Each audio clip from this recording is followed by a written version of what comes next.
Welcome to Seat Time, everybody, the off-road show that brings you all the results, news, and online shenanigans that make being online. We'd like to say thank you to Fly Racing for their support of Seat Time. Please go check them out at flyracing.com. Welcome to Seat Time, everybody. Episode 164. Brian Pierce here, joined by the innocent-looking Jordan Bailey on the other side of the couch. That's becoming an inside joke, I think, very quickly. So, yes, episode 164. Welcome to Seat Time, everybody. Presented by Fly Racing. We obviously really appreciate their support. Of course, Stillwell Performance for their huge off-road support, not just of us, but of the off-road community. Find out more about them. StillwellPerformance.com. And, of course, Kenda Tires, USA. KendaTire.com. Great chance for you to go pick out some rubbers that you're going to go rail on this weekend in the dirt. Man, that could be taken multiple ways. On the four-wheeler, under the moonlight. So Seat Time, of course, you can find us at seattime.co. We're on Facebook. We're on the Twitters. We're on Instagram. All the fun social bits. You can find more information about us there. Of course, we do have a chat room, tlk.io/seattime. You can jump into that bad boy, and it helps us kind of shift the show a little, make things happen. You may think, man, why do those two fine-looking people on the couch have black long-sleeve Fly Racing shirts on? Well, I'll let you know that it did happen to get a little chilly today in Texas. Winter showed back up. And both of us are stick skinny, have no muscle, and are wusses. Yep. So we kind of know how it works, and that's the way we run with it. So just whatever. Don't judge us. It might be warm to everybody else across the country, but to us it was like the tundra again. I know, you're like 65 degrees. Oh my god, it's so cold. So, of course, episode 164, we're going to have some awesome guests on this evening. We're going to have Grant Baylor, who's on right now. He's about to jump in here and chat some good times with us. And, of course, Gary Sutherland, who's been kicking butt, doing a good time on the coast of the West, especially after injury. I think it's pretty epic that he did that. KR 557 with 5 GNCC wins. Yeah. What the hell? What the hell? Don't even That's have insane. words. Glad we had him on, before then. That was awesome. So, let's just get in there. Yeah, before the hype. Yeah, now he's famous, so, it's whatever. So, Mr. Grant Baylor, you did awesome this past weekend, getting your best GNCC performance of 2015, even more so because you're on your new bike, your 2015 YZ 450F. There may be some more letters, some more numbers, because the Grant Baylor special. I don't really know how you guys roll with that. You may just come up with stuff. But to start it off, how is your evening going, kind sir? It's going good. I'm just hanging out.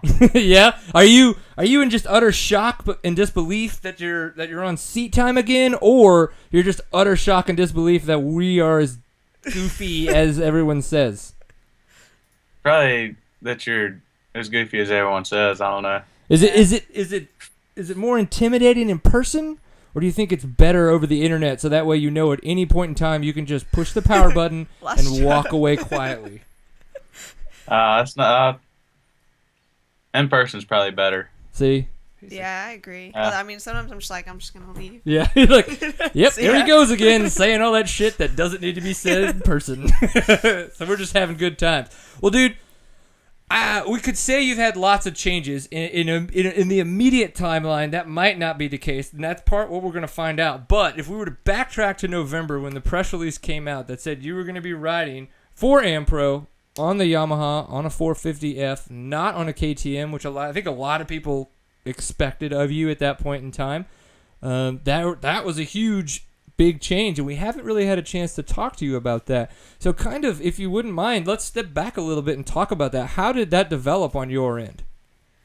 Well, I've ridden KTM since I was 3 years old. Yep, we've got pictures of that too. Yeah, probably some with chocolate or something all over my face while I'm sitting on my bike. Oh, it was chocolate. Okay, we'll go with that. I don't know what it is. We'll let the viewers decide on that caption contest. Yeah. And well, I don't know. I mean, I've always known Randy Hawkins since I was 3 years old, since I started riding, and he's always been an awesome guy. And he stepped in and gave me an offer, and I just thought that would be a smart move on my part, and tried out the Yamaha, and I loved it. It was awesome, and you know, Yeah. went on there. I mean, Well, we know that Jordan is a big a Yamaha fan, and she tried out a KTM, and she didn't hate it. Nope. So I would imagine that right off the bat, if you riding a KTM, you're not going to hate the Yamaha. But kind of as time has progressed, you jump on the bike, you like riding the bike, or you love riding the bike. What are some of the immediate things that you go, wow, this is different than the way that the KTM felt? well, number one was probably just how it handled turning wise. Like, I felt like I could just kind of throw it around in the tight woods, more in the enduro style terrain, I guess. And we did some lap times, and I was quite a bit faster in the tight stuff. So it didn't only feel good; it was actually faster. Right. So that's always good. Yeah, no, for sure. It's interesting. That's probably the biggest thing. Right. With the turning and feeling better on it in the tight woods. What were you comparing that to, like a 2015 450 like XC? Kind of like head to head. To kind of mentally see which one you might have liked better. Yeah, I was going back and forth. Oh, that's crazy. Yeah, we did that with the 250 250s. FX and the 250 XC, and that was different. Like, I mean, yeah, like going from one to the other. Didn't you think that those bikes have a substantially different cockpit? Yes. Like, and I would completely agree on the turning aspect of things. So it's got to be hard for a professional rider like yourself, someone who is so keyed in to the little things about their cockpit setup, their bike setup, tuning, suspension, tires, all those kinds of little things to not just change the CCs of the bike that you're riding, but kind of change, the whole dynamic. Yeah. So, like, besides, with that change, what was one of the one things that you just were like, wow, this is the hardest thing to figure out in that change from the KTM, to the Yamaha? the hardest thing I've had so far is tire selection before races, because I went from Dunlop to Kenda, and that doesn't have anything to do with the bike, but right. No, yeah. But that's a big part of the team aspect of Yeah. that, because you're changing such a broad swoop of everything. Yeah. And Kenda has they have a big variety of tires too, so it took me a little while to get the feel of each of them, and figure out what I liked and what I didn't like, and what's good in mud, what's good in the dry, everything like that. And Stuart switched as well, so he went to Kenda, and he can kind of help me out with that stuff too, and so that actually helped out a little bit. But yeah, I'd say that was probably the hardest thing to get used to and figure out. But then we took a while on suspension and got it dialed in really good, and it's just working awesome. So how is the setup? And I think there's no question that Randy and the Ampro team run an extremely professional, tight ship. You know what I mean? Like, they wouldn't have done as good as they have in the past with all their riders if they didn't. But so, like, a lot of the processes that you might have had in the corporate kind of KTM off-road factory team setup, even though you're a support rider up until now with them, to the team to what you experienced with the Ampro team. I know that you guys did factory connection with suspension. You guys had dudes come in and help you out with that. I mean, how have the processes been to help you get more set up on the bike? I'm sorry, I missed a little bit of that. It was kind of going out. Oh, yeah. No, how are the processes? So, like, obviously with KTM, you probably had, a certain set of ways that you guys would go about trying to make tests and things like that. And so now kind of how is it different or better or worse, kind of with the Ampro? Or what have you had to work on?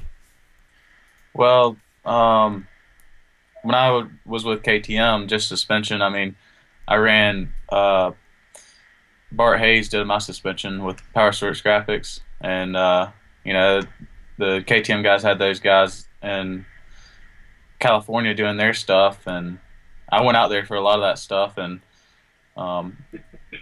I've ridden it and tested with them and stuff like that. But when I was on the KTM team, we would go out there and kind of set up in California, and it was a little bit different, and everything here. Randy, he's 40 minutes from home, so if I need anything or whatever, and he's got a lot of land out there. We go and test on that, and I don't know. We just make it happen. Yeah. I mean, it's a lot easier to make stuff happen when it's right there. Yeah, you're not having to go out to California like you were with the KTM team so much, and everything's just right there at home pretty much. Yeah. I'm interested in if you were riding both bikes back to back before I guess you made your decision on the team. I know when we rode the 250s, the power delivery difference. I know we were on the new FX versus the XC, but did you notice a big difference in the power delivery on the two bikes? For sure. The KTM was super fast, and it was just, it took off, and it went. And the Yamaha, it was kind of, it had a good hit, and then it mellowed out in the middle, and then it hits again at the top. And I really like that because I can ride it in the middle, and it's not super jumpy. And you can change a little bit with gearing and stuff, but it was quite a big difference. Do you, and this is an ignorance kind of ish question when it comes to EFI, a lot of these bikes now, they're fuel injected, they're all running a computer map that tells it how and when to kind of, to pump gas and how much to pump and how the engine's going to be working.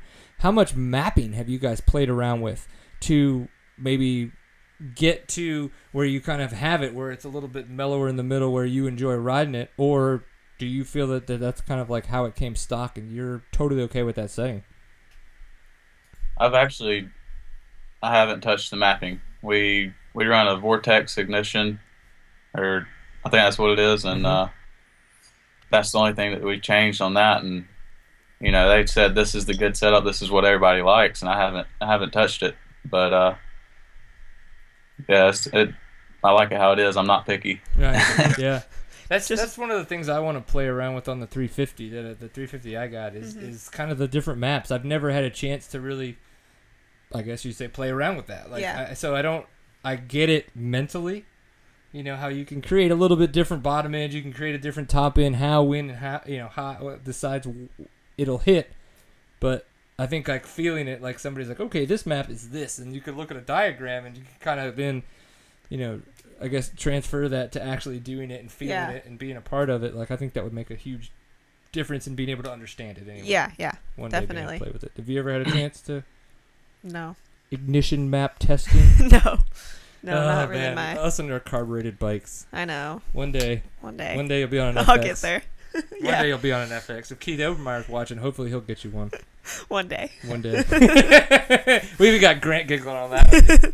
You gotta love it. Well, dude, so felt pretty comfortable on the bike, got everything set up. Coming into the GNCC season, we kind of saw you have steadily progressed, and the momentum has steadily built up for you. A 7th, a 6th, a 4th, a 3rd, and then a 2nd, I believe, is kind of how it's worked out. I mean, that's a great progression. You're obviously headed in the correct direction.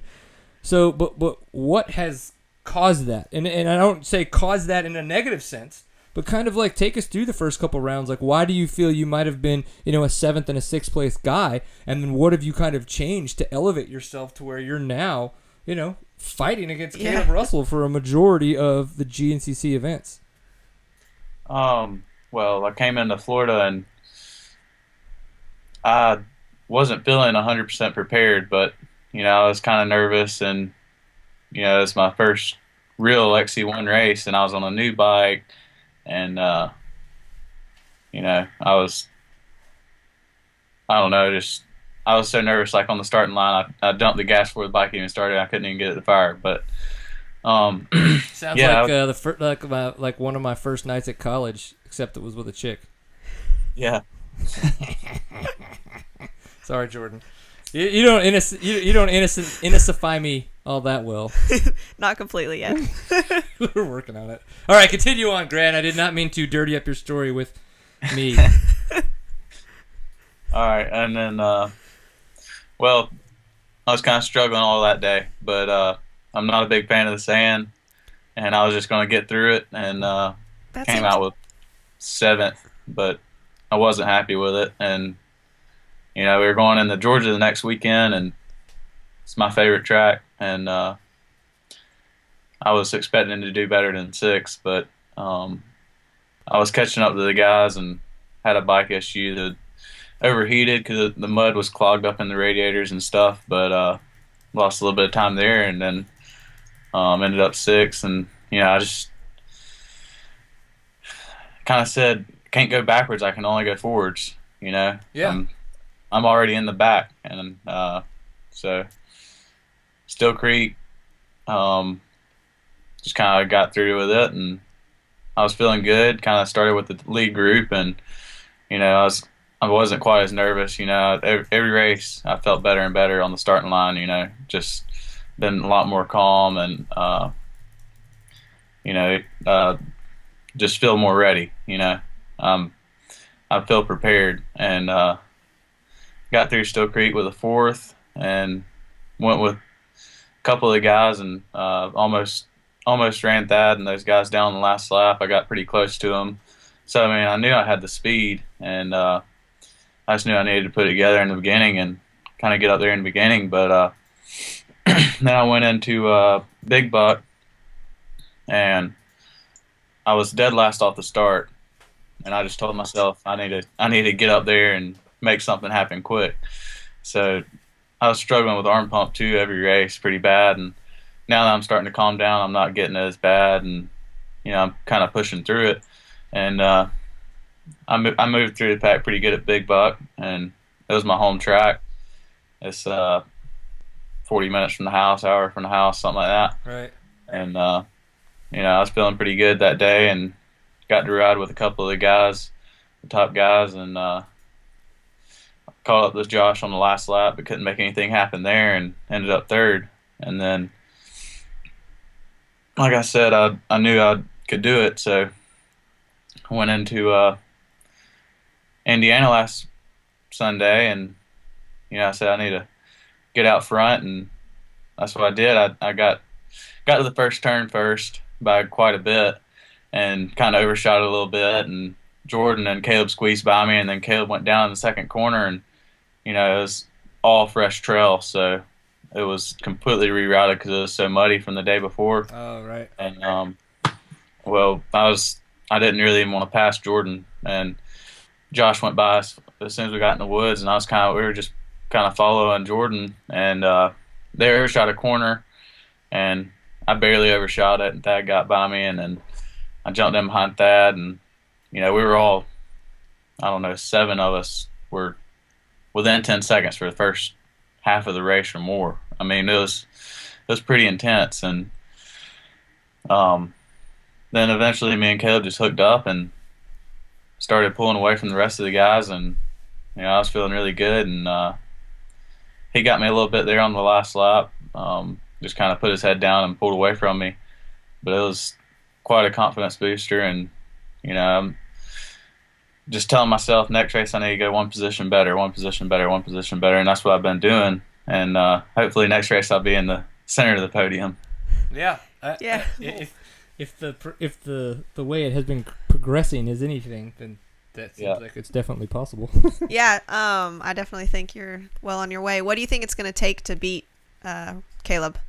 You've got that, just one more race and one more position. What do you think it's going to take? I think it's going to take being there when he takes off on the first lap, because he knows he needs to get away from everybody. That way they can't see what he's doing and can't tell on to him. And I think that's what it's going to take, is being right there with him, and not getting tight and pumped up and everything else, and being prepared and having the right tires on, just everything. It's got to be perfect, because he's definitely on it. There's no doubt. Yeah, he seems to have his package put together, so yeah, get buddy. yours. Y'all starts though, the Yamaha team have been incredible all season long. So how many? Jordan, I think, has gotten more money than I have all year. In whole shot money. Yeah, and Paul's always been really good at starting in previous years. So first of all, what do you think it is that y'all get off the line so quick? It's impressive. Like I was saying, they changed that to the Vortex. Mm-hmm. it actually fires a little bit quicker. And I have times when I'm at the house just trying to warm my bike up or something, like before I go ride or whatever, and I'll be just pushing down through the stroke, like not really kicking it, just kind of pushing it down, and the kicker will just fall out from under me, and it'll fire up. And those things, they fire up so quick. It's unbelievable. And completely unlike the 400 from 15 years ago that'll put a hole in the back of your leg. Oh yeah.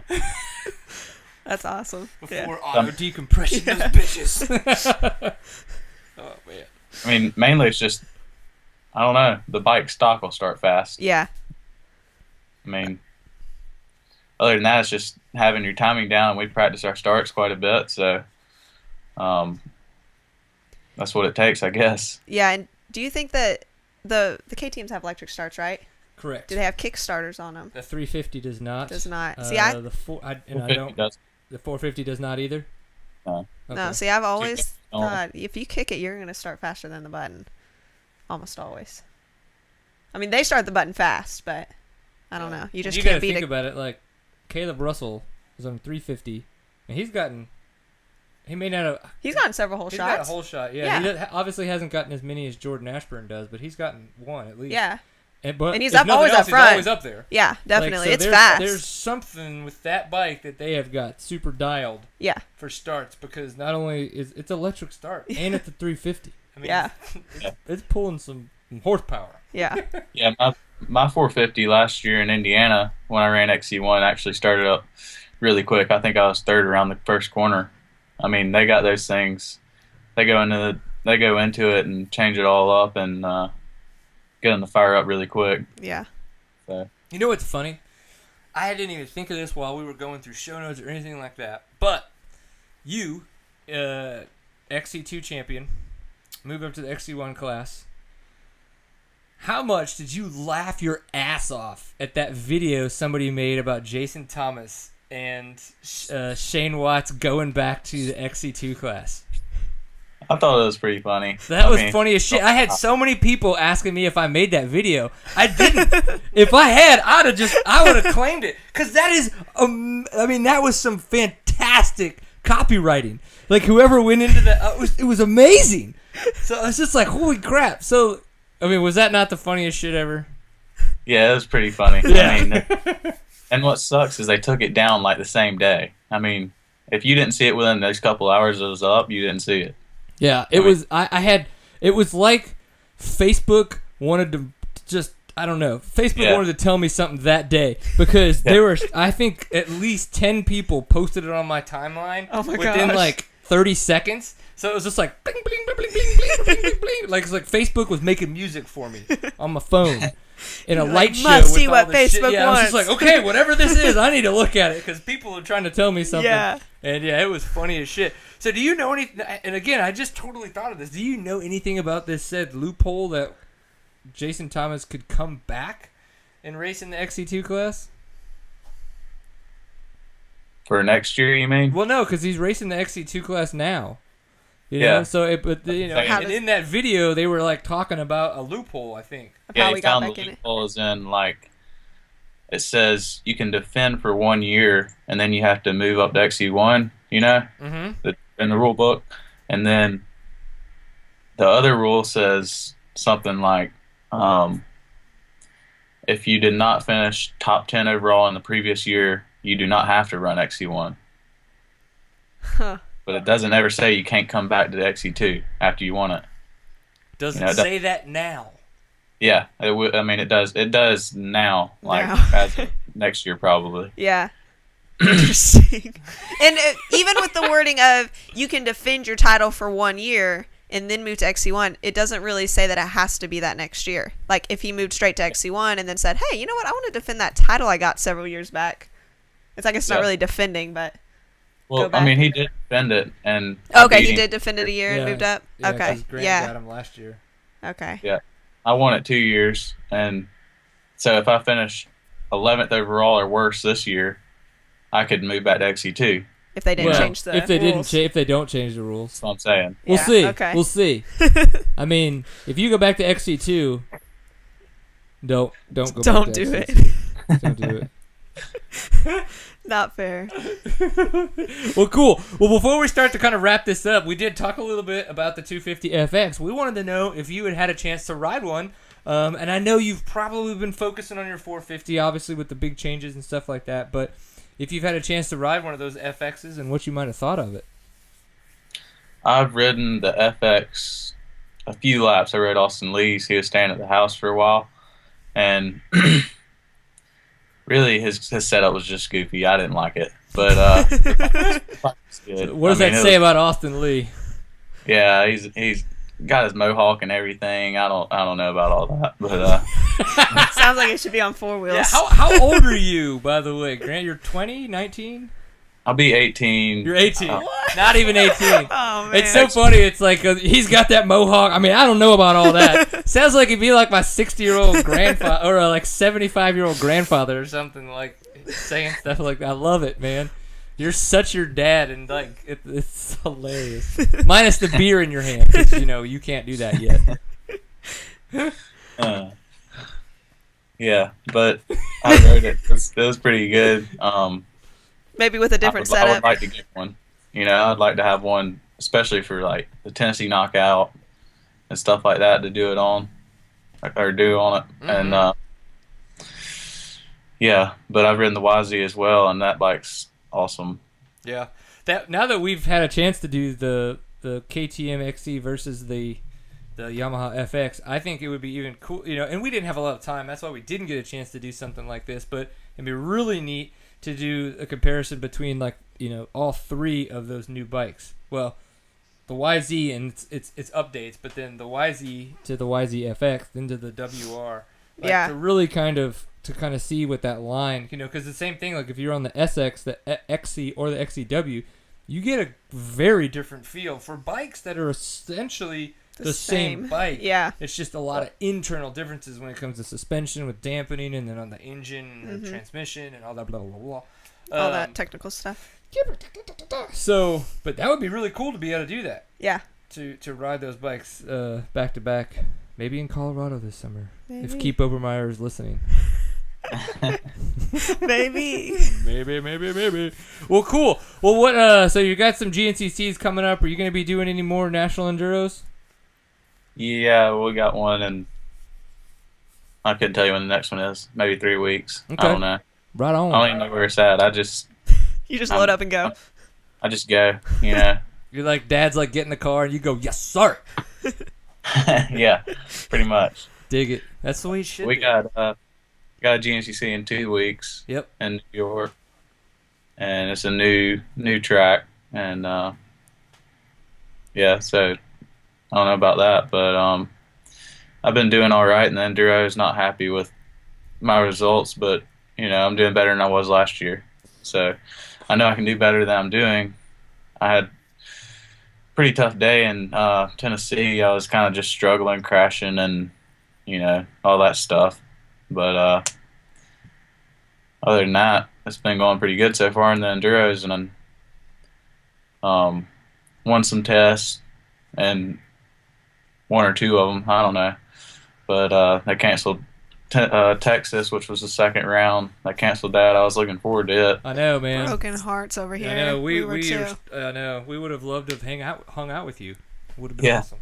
He probably wouldn't. I wish we would have gone to Blackwell, though. That place is awesome. Oh my gosh, I love that. That is my favorite Texas enduro for sure. That's my favorite Concho. race by far out of any of them. Love it. Have you ridden out there? No. I Oh don't my think gosh, so. it is just, it's so different, and it's so not what you would But expect it seems in like Texas. everybody from the East Coast hated it so much. You're like the first person. Is it right, or was that a different one I'm thinking of that they all hated? I think they might have hated the more West Texas-y one. That's the one. Yeah, never mind. The one that Cole Kirkpatrick could come out and walk and win. Yeah. Somehow. A lot of people hated Blackwell, too, but I know. Yeah. Weirdos. me and Andrew liked it, DeLong. Yeah, and he did really well out there. He got one of his first national enduro win out there, I believe. Yeah, well, cool. Maybe next year. Well, good luck with it, my man. We're gonna continue on, but great job. We really do hope that you progress into that first place position. I'll say it. For a long time it looked like Josh Strang was going to be the one to come in there and maybe take KR off his throne. But maybe, with you coming in the hot like you've been doing, Thad's been doing a really good job getting on the podium as well. It could be one of any one of y'all three. So good luck with that, dude. Kick ass, and when you get up there, remember, pint full of awesome. That's all you got to say. Hashtag. Say what now? You guys got to get up there and be like, pint full of awesome. All right. Shit, all your sponsors will be totally cool with it. Everybody loves Seat Time. All right. Thanks again, man. Have fun out there, and we'll chat with you soon. See ya. All right. See ya. Peace.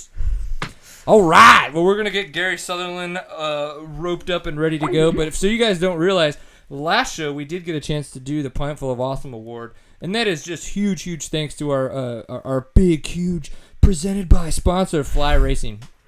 So if you didn't get a chance to check that out, you can go check out, you can look for Instagram and follow the hashtag Pint Full of Awesome. We posted everything there. And that's where everybody was tagging all the submissions for the chance to win some kinetic mesh gear, some fly polos, some hats. So we got all that stuff on its way. It's getting shipped out to everybody. They're having fun with it. It's just good times all around. Yeah. I didn't see any submissions from you. Well, I'm not qualified to qualify, right? But you can submit stuff because you're awesome and do things that are awesome. Hashtag. Well, I post more to my dog's Instagram than I own. Your dogs could be pintfuls of awesome. They could. That's a great idea. Yeah. They have way more followers than Pintful me. of what kind of dog do you have? A German short hair pointer. That's too much. Pintful of short German. hair. Yeah. Nobody wants a pint full of short hair. That's disgusting. So then, of course, if you're going to your dealer, if you're going online, check them out at flyracing.com. Go to your dealer, check out all the fly racing products they got out there, and bam, that's an easy way to do that. Of course, Kenda Tire USA, you can find them at kendatire.com. Grant was talking about the fact that him and Stu, Stu's program is going to be is sponsored by Kenda. Grant is sponsored by Kenda right now. They've got great options out there. They've got neat little comparison charts all over the place on their website that you can figure out what you're going to be riding in the conditions you're going to be riding in. So it's an easy way for you to get, not antiquated, up to date. Yes. There's an A word I was trying to come up with, and I'll be honest, it just didn't hit me in time. So you can get up to date with, everything they've got out there and how you can make that work for you. And then, of course, Stillwell Performance. I'm excited because I just got my suspension back from the Stillwell Performance folks. And as always, I said, nope, don't cut any corners. I want the full treatment. $1,000 later. Ouch. Done paid for my suspension. That's the case, though. I mean, if you want the works anywhere. Well, it's not just about, I feel like I need the works. It's about testing the product. Yeah, because the thing is, if Stillwell's gonna sponsor the show and I'm gonna talk about Stillwell, I want to make sure that I know how to talk about their products and their services to the full extent. So I can't not spend money on, I can't just say do some valving, whatever. So, but they've got some. It's really neat. A lot of the products that they have their own pistons. They've got a whole new bladder system for the rear shock. And what's even really neat too is you got your plastic guards, right? Mm-hmm. Your kind of fork guards. Yeah. Well, on a lot of the forks, they've got those little plastic sliders, and they go around the fork and they kind of protect the fork so it can slide up and down. Well, they found that in conditions where either dust or mud, that those can create a lot of stiction. And we're not talking about the actual seals in the shaft. We're talking about the outer rim to keep it from sliding on the fork guard, sliding on the actual fork. Well, they created a different polymer. Not created. They found and used a different polymer for those, and it helps create less stiction there. So that initial dampening, on the super, super small, subtle stuff, they find is a lot better. That's awesome. And only Stillwell Performance has, products like that. Yeah. So legit. Sounds legit. Yeah. So obviously this is the first chance that I'm going to have to be able to test that. But I think it'll be a lot of fun to do that. So it'll be a good time and see what's going on. So definitely check them out, stillwellperformance.com. Tell them Seat Time sent you. Maybe one day we'll be able to get an awesome discount for everybody out there. But until we do, we're going to talk to the sexy Gary Sutherland. How is your evening going, kind sir? Good. How are you guys? Oh, man. Better now that you're here. How about that? That's right. That's what I like to hear. You know it. Hey, what's up, lady? Hey. So have you been riding your dirt bike? Have you been riding your dirt bike? Don't get shy. Have you been riding your new bike? Yeah? Yeah. What do you think? Do you like it? Look at Daddy. Look at I can see you in there. I know. Love it. Love it. Well, dude, I have to say that picture of you and your daughter at the National Hare and Half from this past weekend, both of you guys holding up those number ones, was absolutely adorable. It was. I'll say it. Definitely cool moment to be captured for sure. I was happy. Absolutely. Well, man, I want to say congratulations on you doing so well the past 2 weekends, but I want to do is definitely step it back a little bit and talk about how you got hurt, because I could tell you, like, that didn't really seem like it was well known. Even myself was kind of like, where the hell's Gary Sutherland?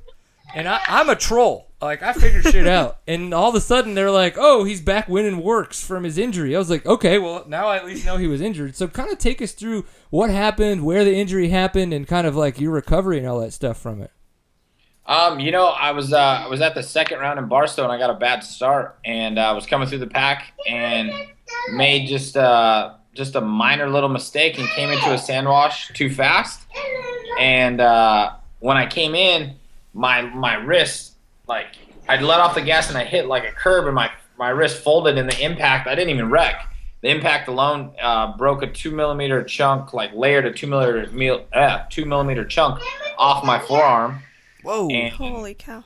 I thought maybe I just jammed my wrist, so I kept trying to ride. I was like, well, maybe I can keep riding. I made like 5 more miles, and I'm like, okay. The adrenaline started wearing off, and I was like, so I was like, well.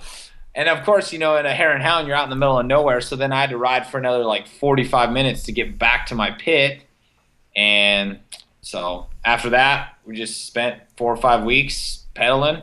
I just got a cast put on and just pedaled. Oh my god! And I mean, you can pedal as much as you want. I told some other people you can pedal as much as you want, but when you get back on the bike, it's just totally different, Oh yeah, I can only imagine someone of your caliber. We know what it's like for us to not ride for 4 or 5 weeks, and that sucks. Yeah. But for somebody like yourself who is as talented as y'all are, to kind of take that time off is just kind of mentally be kind of weird. You're like, okay, no, wait, it's exactly the same. And you push it like you would, and all of a sudden you're like, wait, it's not there. Yeah. Shit, I got to catch You want to back go up. that fast. We always joke, me and my husband, that there's like in shape and then there's like riding in shape. Like you have to ride yourself back in shape even if you are in shape. Yeah. Like if you've been off the bike, there's riding into shape. I would agree. Do you think that's the same for porn stars? I don't know. Yes. I don't know personally, but I would say, I mean, that's probably. Gary's back over there. Yes. Yes, I think so. Like, I'm going to take a month off. Don't do that. You know what happens when you take a month off. You know. Oh, my gosh. It went downhill so quickly. And you know what's funny, though, is I had to go there because it came to my mind, and I looked right at you, and I was like, you're not winning. You're not winning. Gary, her innocence has been wearing off on me, and there have like 3 or 4 times already during the show I've tried to say something, and I've looked at her, and it's like, I can't do it. He becomes cleaner when I'm around. That might not be a bad thing for you, Brian. I don't know. I mean, yeah, potato, right? That makes no sense, but we're gonna go with it. I totally think it's okay. Okay, so you've been kicking ass when you came back, but how do you break a chunk off of your wrist or forearm or whatever? Like, I mean, is it literally just like one of those impact things, and so just the like impact just kind of had it like buckled and bing, like. Yeah, like what happened was when it buckled is like my arm went back so far, and then like the wrist bone hit the front of my forearm bone, and it like what they explained to me is it like layered it, like it took like a layer, like take a layer of snow and just pull a layer of snow, and it just folded it up. Whoa. So they were like, the first doctor I went and saw told me, well, he's like, just be easy on it for like 3 to 4 weeks, and I'm like, I don't know about that. So I went and saw one of my good doctors in Arizona, and he was like, let's put you in a cast for 4 weeks, and then that way for sure you're 100%.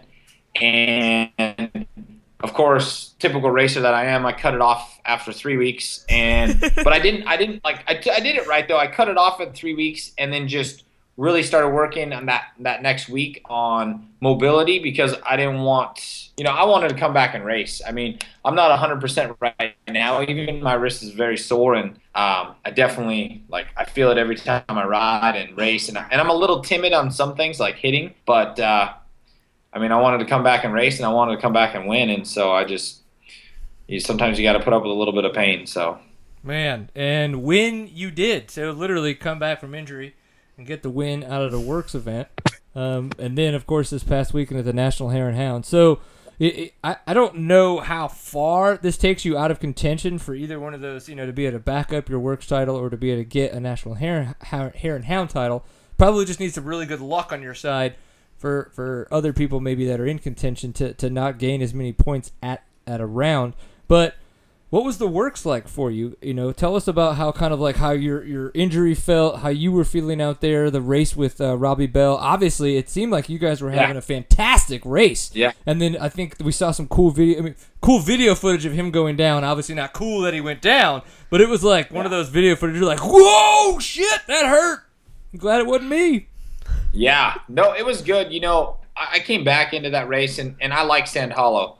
And I was confident coming in. I knew I could win the race. I just had to be smart. That place is very it's really cool terrain. It's real sandy, deep, but there's a lot of underlying rocks that you really can't see at that race. And it went good. I got a good start, and I didn't know how my body was 100% gonna, how it was gonna feel. So I paced myself and just rode smart. I was in third. One guy went down, and then Robbie was riding really good the whole race. He went by me, taking chances, pinning it, going really fast, and I was like, I let him get out 20, 25 seconds, and I was like, okay, I just wanted to keep that gap, and I knew I could ride the pace I was riding and still have enough left in the tank on the last lap. And he pitted different than I did, and he went down, I think, once during the race. I saw him pointing backwards, and that put us neck and neck going into the last lap, and we were like, okay, let's, we just started hammering down the last lap, and he passed me and was trying to get away, and then I just passed him right back. And then I don't know if you can see in his helmet video, I passed him, and I started fist pumping and screaming at him when I passed him. And then about 4 seconds after that, he ended up wrecking. And, it was a bummer. We had a good race going, and it was funny because we looked at lap times, and my last lap was the fastest lap of the race out of everybody and my fastest lap. So we definitely both were pinning it on the last lap. And I didn't necessarily know he went down because I passed him, and then I didn't really hear him. But in the next section, there was really nowhere you could really look back. Right. So I was like, I just kept hitting it, and then I got to the top of a dune, and I kind of looked back, but it was so dusty, and and I didn't spend a lot of time looking back. So I was like, well, he's not right on me. So I kept the hammer down all the way to the finish because I didn't know where he was, and I didn't want him to sneak by me, sneak attack me. So I just, I kept it down, and it's fun. I don't know. I know I'm pretty much out of the championship in WORCS and Hare and Hound as far as unless something really drastic was to happen. But I'm coming back. I want to have fun, and I just want to win races. I'm just gonna go out and have a good time and enjoy racing and enjoy. I don't have anything else to do besides try and win. So there's no strategy of just be on the podium. I'm showing up to win races. So right. Just have a good time. Utah was a great venue. Me and Emery took a motorhome up there from Corona Motorhome Rentals, and there's a nice lake, and she got to play, and so just spending that time and being back at the races was really, really nice. Yeah. Well, what's the transition been like for you with the National Hare and Hounds? Obviously you're the only one so far out of the 4 to win 2. So yeah. You've transitioned well. But kind of, is it a speed that you had to learn or be okay with, especially with a lot of the rocks that I think that it seems that you guys seem to come across in the desert? Kind of explain a little bit of that for us. I think the biggest thing in the desert is what I've learned. I did a few races the past few years, and the biggest thing is you have to respect the desert. It can bite you so quick, and you almost have to I've learned to take a little step back and know that fine line, not to push the envelope. There's spots you can push, but I think it's just the speed and getting used to your eyes, first off, adjusting to going that fast across the desert and hitting, you're hitting stuff at such a high speed, it's so hard to focus on what's coming up next. And then also getting used to the bike. The bike does a lot of, it's such a different feel than anything else because the bike has so much movement. You're going so fast and you're hitting such little bumps and you're hitting stuff and rocks, and you have to get comfortable letting the bike just move around underneath you. And a lot of people, it's scary. And trust me, there's plenty of oh shit moments. It's one of those things. It's finding that happy medium of where you can and knowing like, okay, like I feel like my stronger point is more like rocky technical stuff, and knowing like, okay, like picking out those sections and going, okay, I'm gonna wait and really push in that section. Like when you come up to it, like you kind of know, like you'll kind of know most of the time the first loop is the faster loop, and then the second or third loops normally have a lot of really technical stuff, which is like most people think hare and hounds are just really, really fast, but there's actually a lot of super, super technical, rocky, like endurocross, nasty stuff. And I always try and like make that my strong point and keep whoever it is in front of me close for those sections, Yeah. I think I would try to just not fall. Yeah, that would be my goal too. Yeah, let's keep her upright. We did some kind of deserty race in Colorado once, and that was just not my thing, really. Where at in Colorado? Where was Grand that? Junction. Grand Junction. Grand Junction. Was that the national last year? No, this was years ago, like 2011. It was like I don't know if I've raced there. It was, the closest thing I've ever been to the desert, but it was scary to me. I was not comfortable going that fast. Yeah, it's weird, man. Yeah. And I say it's weird, and I have 2 experiences riding in the desert. The Baja Rally last year, and then doing the Rip to Cabo a couple of weeks ago. But the one thing that really helped that I couldn't believe is confidence in the whoops. I've never had confidence in the whoops, like for some strange reason I had. The Baja Rally bike from last year was what I was riding this year, and Alex Martin from Conflict Motorsports was actually the one that did the suspension work on that. And holy shit, like it was awesome. Like I've never been that confident and felt like I could just drive that bike in any position and just. And kind of to what he's saying, like I've never really felt that before, but the bike's just gonna move and shake. You're just gonna have to let it do its thing. Yeah. You gotta be confident in your stuff, and you just have to just let it do its thing. Yeah, it was wicked, but I love what you say about the desert, how it could come up and bite you at any time, and that's so stinking true. And that's one of the biggest things that I've come to learn and respect about Baja, considering I've ridden there twice now in the past couple of years, is that place. It's not that it's inherently that dangerous. It's just that it's the second. Well, I guess it is inherently dangerous, but because it's dirt biking in the desert. But it's just like the second you lose focus is when shit could just go so wrong. Yeah, like it's definitely. I think it's like you have to definitely have focus with motocross and all the other stuff. But I feel like in the desert, like not only do you really have to be on top of it mentally the entire race, and even when you're leading, or let's say if you're at a point when you're racing a hare and hound and you're not in somebody's dust where you can't, like it's sometimes it's better to be second or third in feet and just key off people, because it's way easier to watch somebody else's dust or watch somebody in front of you just out of their dust than like when you're out front in a hare and hound, like you're the first person on a marked trail. Well, you're trying to read ribbon, read markings, read terrain, read G-outs, read signs. And it's so there's so much going on that actually when you lead, if you don't have a good gap, it's mentally draining. Like you're draining yourself more than if you're in second or third and just keying off somebody. So, there comes into a lot of strategy at the Hare and Hounds, I think, and in being their longer races,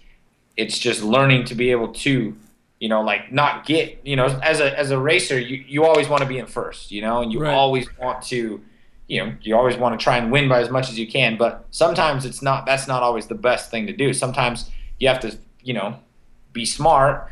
And I guess I'm learning that with my older age. I'm getting old now. So it's like, you got to slow down and relax and pick when the right time is to, get out front and win the race, not just go wide open right off the bat and end up on your head. Yeah. So interesting. Yeah, what I've gained as a rider, knowledge, experience, skill, blah blah blah, from riding in Baja has been absolutely amazing.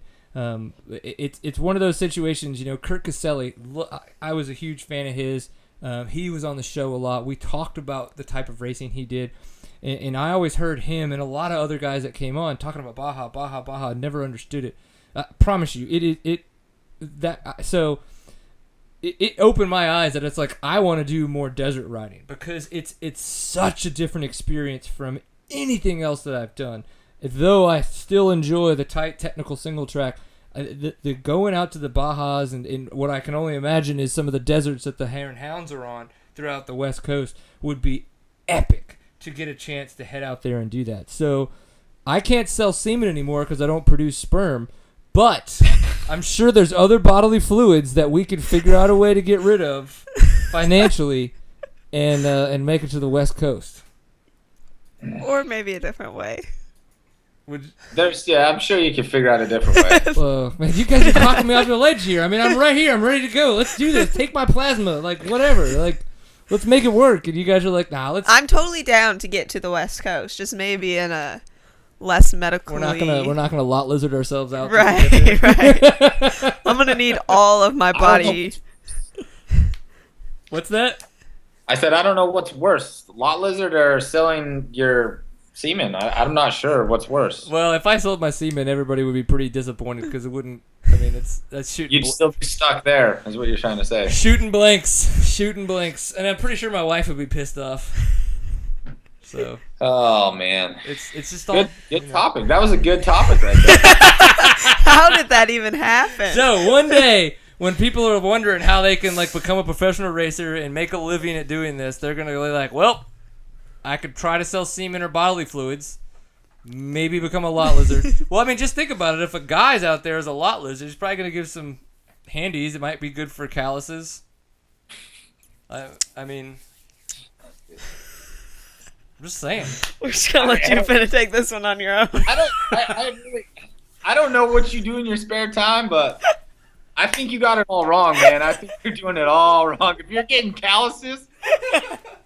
I don't know. You gotta love it, man.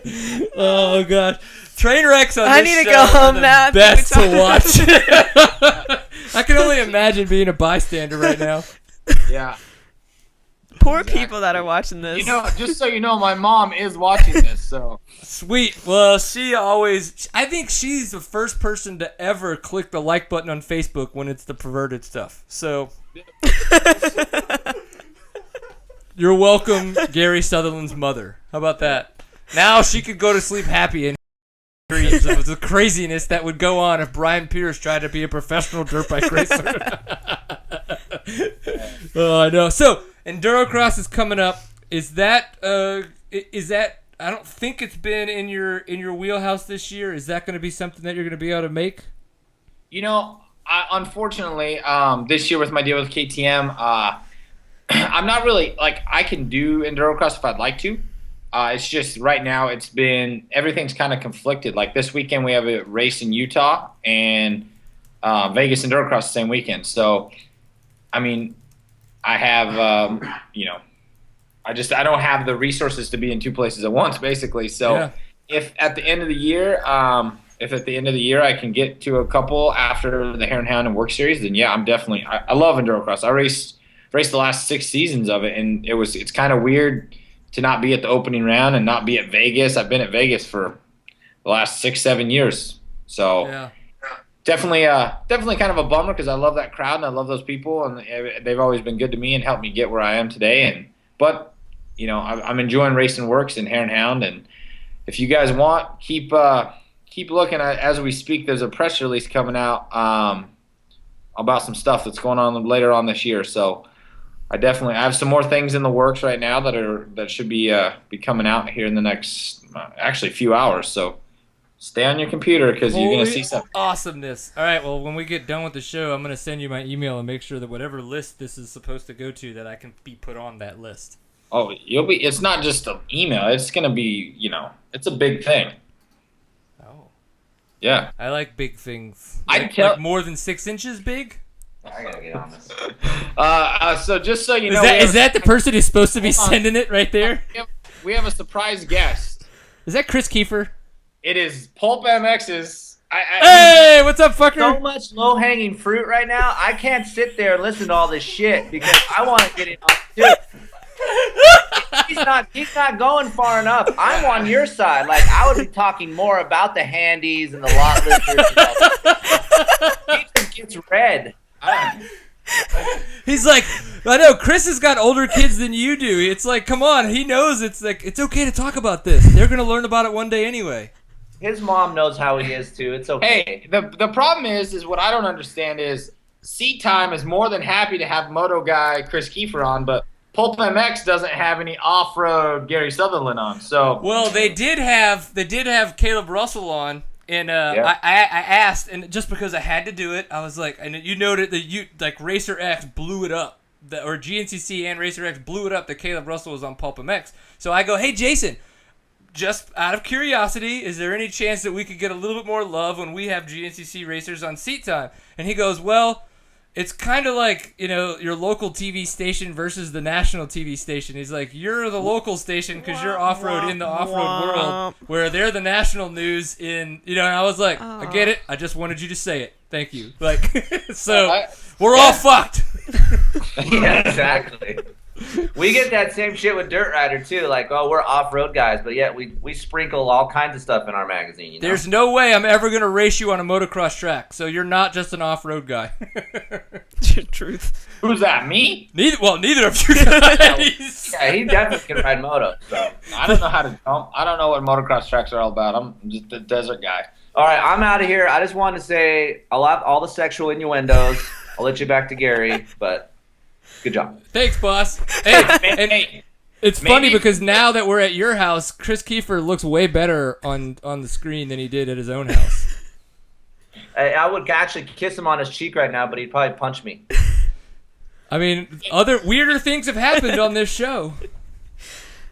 hey, all I'm saying, Brian, is you there? Yeah, we're here. All I'm saying is if you want to get out to the West Coast, you might want to talk to this guy about hand jobs.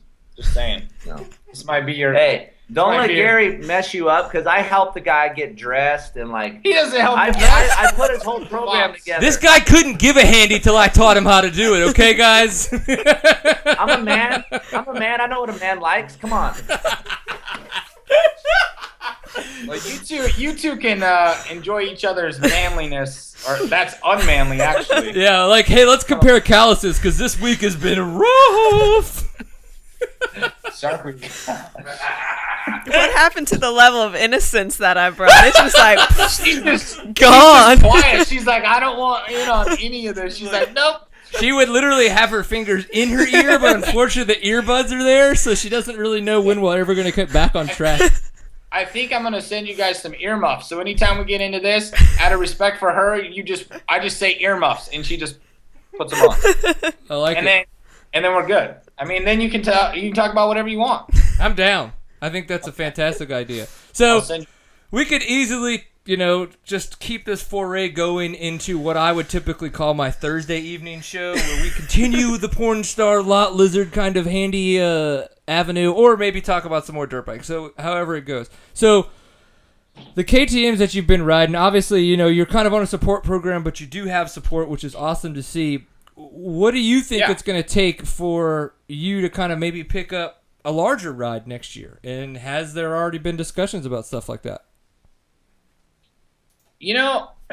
Honestly, like, I think as I get older and stuff, honestly, I'm to that point now where I'm racing and having fun and winning. I just want to win, and I'm doing the best that I can with what I have, and KTM stepped up huge for me this year, and I couldn't be more happier to be riding their bike, and they're giving me, more than I've ever gotten, and so I'm going to take full advantage of that and just, I'm going to try and win as many races as I can, and hopefully I keep progressing, and hopefully people keep seeing that, the more support that I get, the better I keep doing, and hopefully, maybe next year it'll lead into something. I mean, honestly, that's the thing with off-road. It's a bummer to say, but there's so many great riders out here right now when there's just not a lot of opportunity, and it's kind of out of my hands. Like the only thing I can do is show up on race weekends, do the best I can, and win.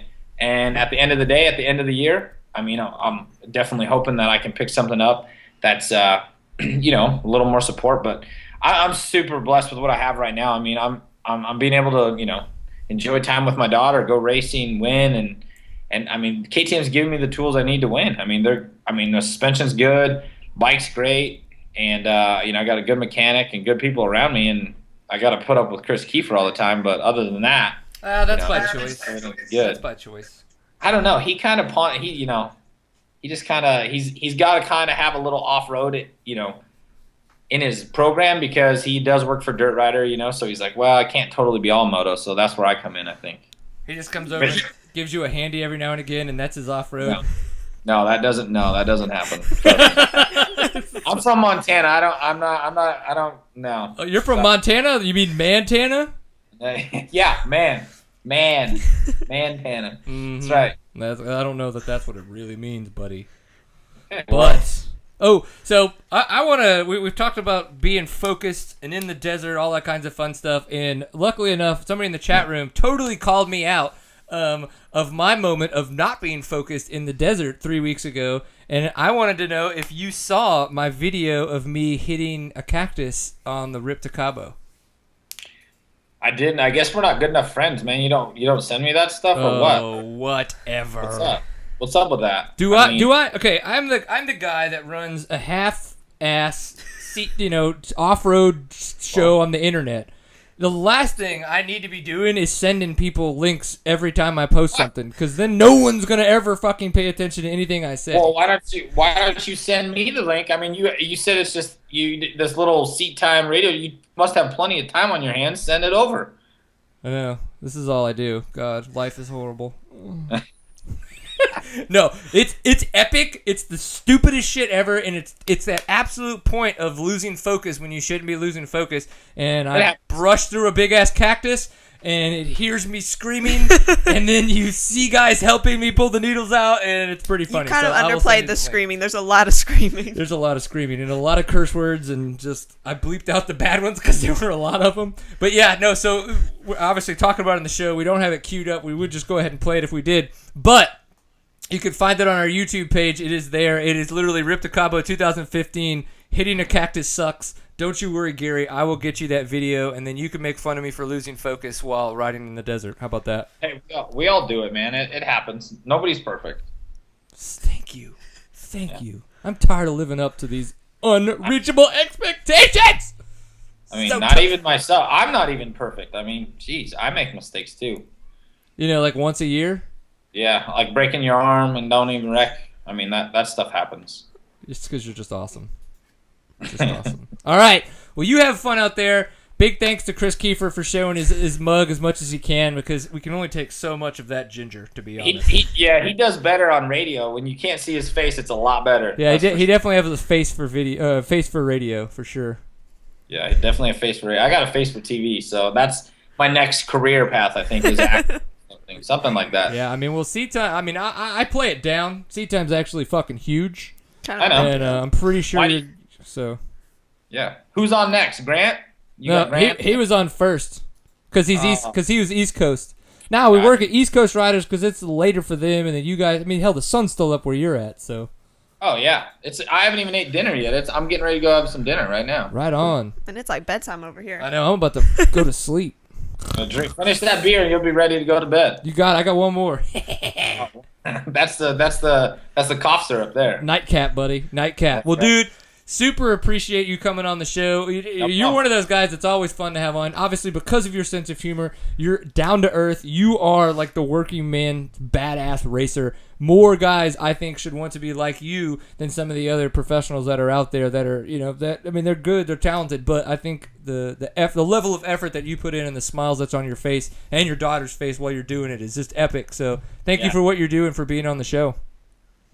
No problem, guys. I appreciate it. Anytime. And then maybe we'll get Emery in on the next one a little more too. And we can talk about all the poops that she's been having. That's always fun.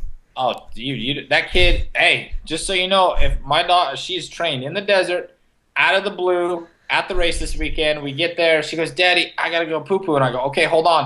And I was trying to find something. She didn't even wait for me. She just walked right over, goes right next to the van, drops trowel, drops the juice right in the desert. I'm like, are you kidding me? Trained. Daddy, I need some toilet paper. I'm like, okay. I grabbed a shovel and toilet paper. And bam, she was back playing. I mean, she's right on it. So no, next time she'll be on more, and we'll get her giving you crap here soon too, man. I can only imagine how awesome it's going to be when I've got Gary Sutherland and his daughter reaming me for being as I don't know, awesome as I am. Yeah. Ish. Yeah. We'll see. That. We'll see. All right, well, go enjoy your dinner and time with Thanks, guys. your family and the ginger, and we'll chat with you soon. All right, guys, take care. Peace. See ya. Peace.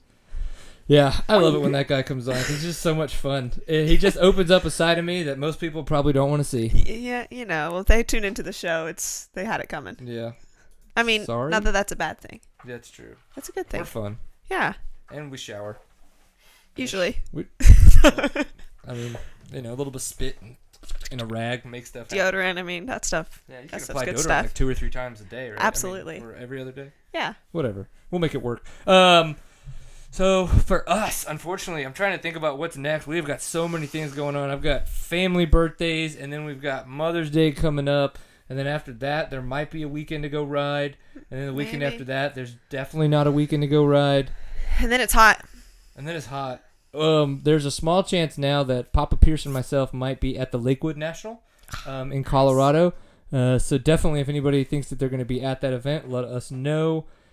June, there's some stuff going on. July's got a lot of stuff going on, and that, of course, is still in the works. Just like they've got a press release coming out. Well, I wouldn't say we have a press release, but we have stuff coming out. It's going to probably hit you after the fact, but hopefully you enjoy what we create. That will be happening be during July. awesome. August, TKO. That's going to be a lot of fun. Yeah. But yeah, I don't think that, unfortunately, we're going to be making it to too many races. You're finishing up school right now, Finishing up school. Got my sister's wedding. Then I start summer school. July. And then school starts again in August. Sounds horribly awesome. Yeah. Sounds about normal. Woo! Love it. Well, thank you guys so much for paying attention to Seat Time. We always have fun when doing this, and we really appreciate you trying to have a little bit of fun with us. This has been episode 164. Of course, we started out with Grant Baylor doing awesome on his new Ampro Yamaha, Yes. the 450, and then Gary Sutherland to kind of wrap it up. We even got a little cameo there from Yeah. Mr. Chris Kiefer. Chris You got to Kiefer. love that. Always a good time. Dude, yeah, of course. Huge thanks to Fly Racing, Kenda Tires USA, and Stillwell Performance for their support of Seat Time. We would not be able to do this year at the consistency that we have been. It's been tough, but this year it's been so much easier with them being able to help us out, getting guys like Steven in here, being able to help, the fun Baileys come over and play for a little bit. It's always fun. So, Seat Time, you can find us at seattime.co, of course, is where we archive all the sites. It is on Stitcher and iTunes. If for some strange reason you think that she is not good enough to watch, sit on the couch. Of course, we're on Facebook, facebook.com/SeatTime. We're on the Twitters. It's at SeatTime_CO. On Instagram, we are just at SeatTime. And we're pretty much on every other social platform if you'd like to find us. Remember, anything you do out there, hashtag it pie full of awesome so that way people can have fun while we have fun. I mean, it happened. I hate it that I do it, but it's just a thing now, and just Since you started it, you got to keep it going. Yeah, it's just F it, whatever. We're just gonna Whatevs. roll with it. Go check out my video of me jacking myself up with a cactus. Seriously, guys. That sucked, but it's hilarious. And I guess we'll see you next week. So remember, always enjoy Pipe Full of Awesome, and we're gonna have fun out there. So peace. See ya.